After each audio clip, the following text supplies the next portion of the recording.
দাঁড়াইছে আর পড়াম পড়াম করে ইট পাটকিল মারতেছে। আমি আবার যাই একটু গেটের কাছে কবলে দাঁড়াইছি, আর রুকি আসে আমার ঘরে মারি সেরে আমাকে বাঁশ মারতেছে মাথায়।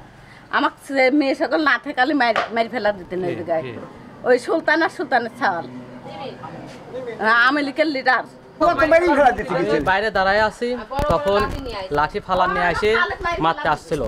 তখন আমার আম্মু আমাকে নিয়ে যায় ঘরের ভিতরে আটকা রাখে এবং আমার আম্মুকে মারার হুমকি দেয়, বলে যে তোরা যদি বাইরে বাড়াইস তাহলে তোকে জবাই করা হবে সব কয়টাকে।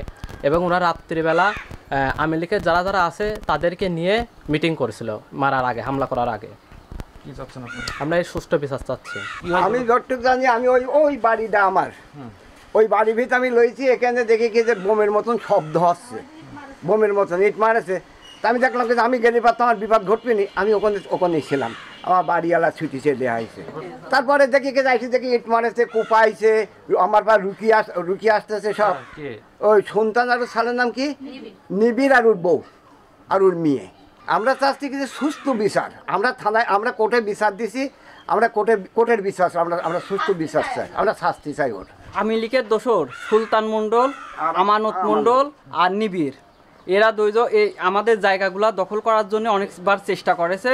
তারপরে 5 তারিখে ও দোসর চলে যাওয়ার পরে আমরা এই প্রাচীলটা ভাঙচুর করেছিলাম। আমার রাস্তা দখল করেছিল জোরপূর্বকভাবে, আমরা সেই রাস্তাটা উদ্ধার করেছি।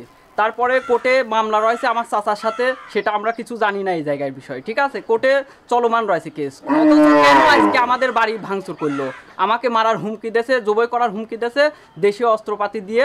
তারপর আমার মা জবাই করার হুমকি দিয়েছে এবং আমার মাকে ওই সুলতান আর নিবিড় লাগে আমার মা বাঁশ দিয়ে বাড়ি মারেছে এবং আমার বাড়িঘর ভাঙচুর করেছে।